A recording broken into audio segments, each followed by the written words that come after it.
Welcome back. Well, Britain, the UK, has banned TikTok on government devices effective immediately. This is due to growing security concerns. It's over risks the Chinese-owned app can use government data and information. Mr. Speaker, this is a precautionary move. We know that there is already limited use of TikTok across government, but it is also good cyber hygiene. It follows similar decisions by the EU, US and Canada. The US has threatened to widen its ban if TikTok's owner doesn't sell its stake. Let's go live now to the Shadow Cyber Security Minister, James Paterson, who's been right on this story from the very beginning. We now have another country following suit on TikTok. The British government is effectively putting this ban in place immediately. Why is it taking so long to do it here? I wish I knew the answer to that question, Laura. I've been calling on the Albanese government to act on this serious national security threat for 9 months now, after TikTok admitted to me in July last year that Australian user data is accessible in China. Almost all of our close allies and friends around the world have now acted, and we've seen no action from the Albanese government at all, other than the minister has commissioned a review. Well, a review is all very well and good, but we need action right now to deal with this serious national security threat. Certainly do. So where's that review up to? Because we spoke to you about this, I think, less than a fortnight ago. You'd done your own audit on government departments. So some of the more risky departments already, banned TikTok from government devices. Is that why we don't really need to proceed at haste here? It's certainly a good start that departments like Home Affairs and Defence and the Prime Minister and Cabinet have banned it from their employees downloading on their work devices. But as our allies and friends in the US and Canada and the EU and UK and elsewhere have shown, it's not just a risk for people working in sensitive national security related departments, it's a risk to all government users. And in fact, it's a risk to all Australians. On the front page of The Age today is a submission to the Senate Select Committee on Foreign Interference through Social Media. And that really explodes the myth that there is a separation between TikTok and ByteDance and the Chinese Communist Party. Really, they all are one and the same. They're intimately linked. And TikTok will have to serve the interests of the Chinese Communist Party because they're subject to the control of the Chinese Communist Party. And that means not just government users, but all Australians are exposed to that risk. How do you reflect on the journey that some of these Western countries have been when it comes to the security risk posed by China and Chinese state-owned companies like this? Because remember, the British government was at one stage going to allow Huawei to be a major infrastructure partner.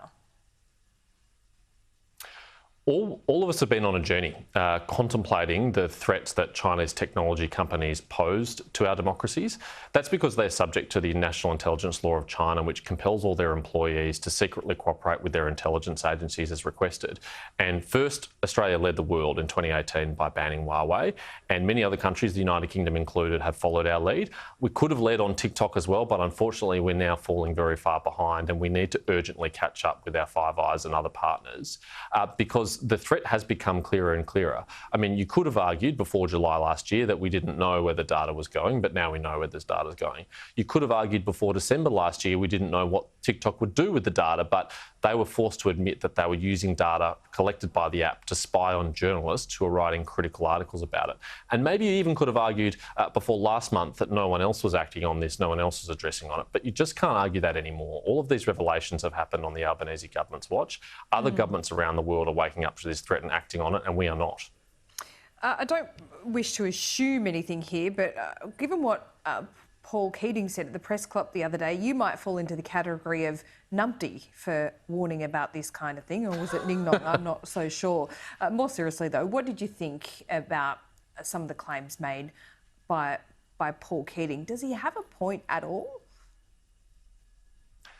Probably I do fall into that category, Laura, but I feel in good company because he singled out our intelligence agencies and their chiefs in that category as well. And actually, I thought that was one of the most disgraceful aspects of his performance at the National Press Club. His attack on our intelligence chiefs, who can't enter the political fray to defend themselves, so let me defend them on their behalf. These are highly professional, dedicated, patriotic Australians who serve our country in the national interest and provide advice to governments, which governments then act on. And for him to attack them is an appalling thing. Just just as frankly, I think it was appalling for him to attack the media in the way he did, very personally singling out journalists for his invective and abuse. And it's a bit surprising in a way that the National Press Club provided that platform for him to attack the media. I mean, those are the kind of tactics that Donald Trump has been rightly criticised for in the United States, and we shouldn't tolerate it in Australia either. The press club shouldn't have hosted him? I mean, that would be quite well, silencing. The press club seems very keen to have him. The press club seems very keen to have Mr. Keating and have his views very often. And at the very least, if he's going to be allowed to attack the media like that and attack journalists like that, I think he should be challenged by the host who had him on the platform. Those attacks shouldn't go unresponded. I'm not saying we should ban Paul Keating. He's entitled to his views. He talked about a contest of ideas that needs to be facilitated, probably better by the media. There hasn't really been a contest of ideas when it comes to the AUKUS partnership. Is that fair? I don't think it's fair. I mean, any Australian who has a different point of view, Paul Keating or anyone else, is entitled to question the merits of AUKUS, to criticise it, and there'll be no adverse consequences from them doing so.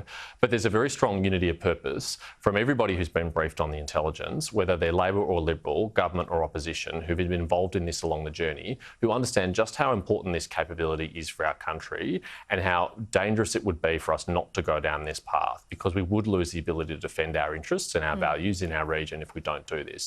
He doesn't have the benefit of that insight. He's free to espouse his views. He's free to decline to criticise the Chinese government while he attacks the Indian government, the US government, the UK government, the Japanese government, all of our friends.